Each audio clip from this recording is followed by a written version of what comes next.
नमस्कार दोस्तों। बांग्लादेश में शेख हसीना सरकार की तख्ता पलट के बाद पूरे बांग्लादेश के अंदर वहाँ पे रहने वाले जितने भी हिंदू हैं उनके साथ साथ जो शेख हसीना की पार्टी के जो कार्यकर्ता हैं, मतलब कि जो अवामी लीग के कार्यकर्ता हैं, उनको अब निशाना बनाया जा रहा है। जी हाँ, कई जगह पर हिंदुओं के ऊपर, अवामी लीग के नेताओं के ऊपर और उनसे जुड़े कोई भी जो व्यक्ति हैं उन सब के ऊपर खुलेआम कत्लेआम हो रहा है।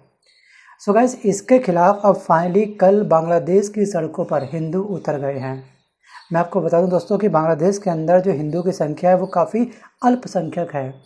बहुत ही कम जनसंख्या है इस समय हिंदुओं की, लेकिन फिर भी हिंदू हिम्मत दिखा करके सड़कों पर फाइनली उतर आए हैं और ज़ोरदार प्रदर्शन कर रहे हैं प्रदर्शनकारियों के खिलाफ। दोस्तों, अवामी लीग के नेताओं के बारे में अगर हम बात करें तो अवामी लीग के नेताओं ने शेख हसीना के गृह जिले गोपालगंज से इस बात की हुंकार भरी है कि अब हम दबने वाले नहीं हैं, अब हम रुकने वाले नहीं हैं, और उन्होंने शेख हसीना की वापसी तक लड़ाई लड़ने का ऐलान किया है।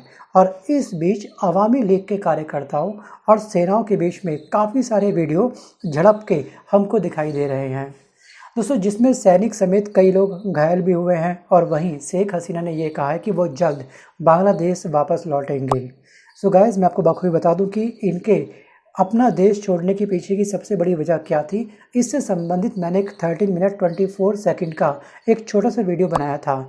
इस वीडियो को अगर आपने नहीं देखा होगा और अगर आप बांग्लादेश को लेकर के अपनी नॉलेज को एक्सपेंड करना चाहते हैं तो इस वीडियो को चाहे तो आप लोग वॉच कर सकते हैं। राइट, वापस आते हैं टॉपिक की ओर। दोस्तों, अब इसी कड़ी में अंतरिम सरकार के गृह मंत्री ने खुद इस बात को मीडिया के सामने स्वीकार कर लिया है कि ये जो अभी वर्तमानिक सरकार जो चल रही है, जो अंतरिम सरकार चल रही है, वो हिंदुओं की सुरक्षा को लेकर के काफ़ी नाकाम रही है।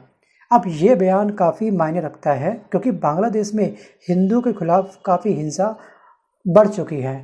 मंदिर तक भी काफ़ी तोड़फोड़ कर चुके हैं, मतलब कि मंदिरों को काफ़ी हानि पहुंच रही है।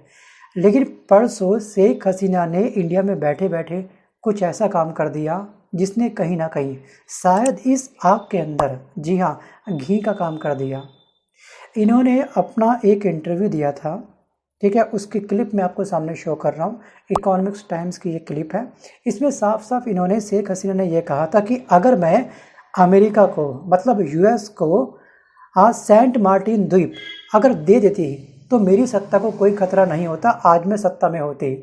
मतलब कि बांग्लादेश के करीब एक सेंट मार्टिन द्वीप है जिसमें इन्होंने ये कहा कि इस पर नज़र अमेरिका की थी। इस स्थान पर अमेरिका अपना एयरबेस बनाना चाहता था, लेकिन मैंने ऐसा नहीं होने दिया।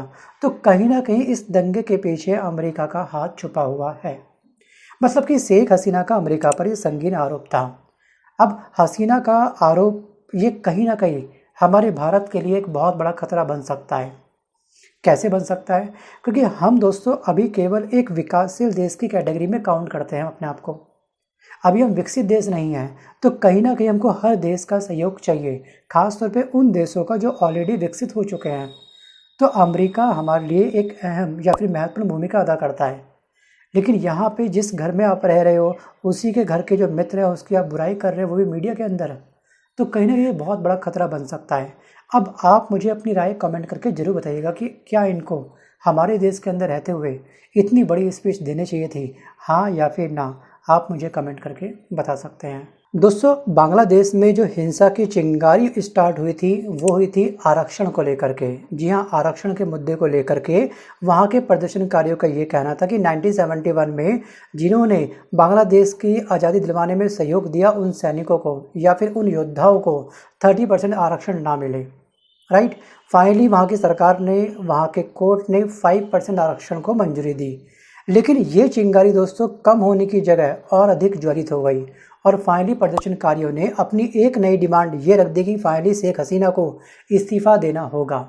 और फाइनली शेख हसीना इस्तीफ़ा के लिए मान गई। उन्होंने इस्तीफ़ा दे करके उनको, वो फिर इंडिया आई। इंडिया से उनको लंदन जाना था, लेकिन लंदन वालों को शायद ये सही नहीं लगा कि इनको अगर मैं यहाँ पे बुलाता हूँ तो कहीं ना कहीं उनके देश के लिए इस समय शेख हसीना खतरा बन सकती हैं।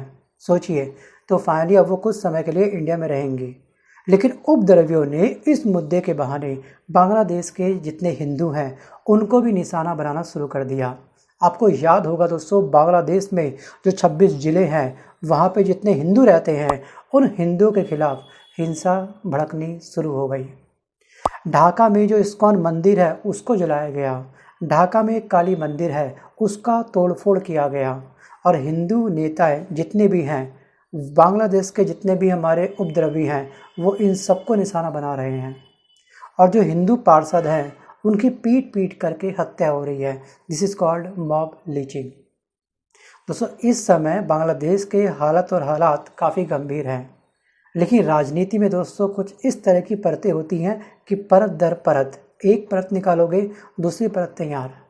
तो इनको मेरे हिसाब से जो मार्टिन, ध्यान रखिएगा, सेंट मार्टिन द्वीप का स्पीच देने से पहले इनको एक बार ये सोचना चाहिए था कि मेरे द्वारा जिस देश ने मुझे शरण दी है, कहीं मैं अपनी इस स्पीच के द्वारा उस देश को खतरे में तो नहीं डाल रही हूँ। तो बांग्लादेश में इस समय 91% आबादी मुसलमान की है और 8% से भी कम हिंदुओं की आबादी है।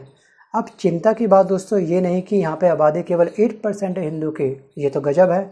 चिंता की बात दोस्तों ये है, चिंता का विषय ये है कि हिंदू की आबादी बांग्लादेश में साल दर साल डिक्रीज होती जा रही है, घटती जा रही है। बांग्लादेश में 1971 में हिंदुओं की आबादी 13.5% थी और 1991 तक ये आंकड़ा 10% के आसपास पहुंच गया और अब ये पहुंच चुका है 8%। सो गाइस, लगातार यहाँ पर हिंदुओं की आबादी घट रही है, जैसे कि हमारे इंडिया के अंदर हो रहा है। आपने एक डाटा भी देखा होगा कुछ समय पहले, ठीक है, जो जनसंख्या के जो बढ़ने का जो स्तर है प्रतिशत की मात्रा पर, वो मुसलमानों का थोड़ा अधिक है हमसे।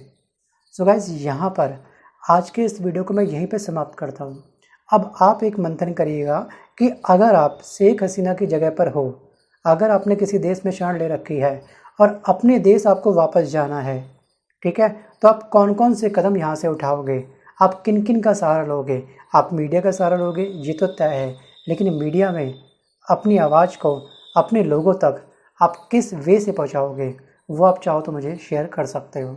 वीडियो पसंद आए तो वीडियो को लाइक करना मत भूलिएगा, ठीक है। मिलता हूँ जल्दी अपने वीडियो के साथ, तब तक के लिए धन्यवाद।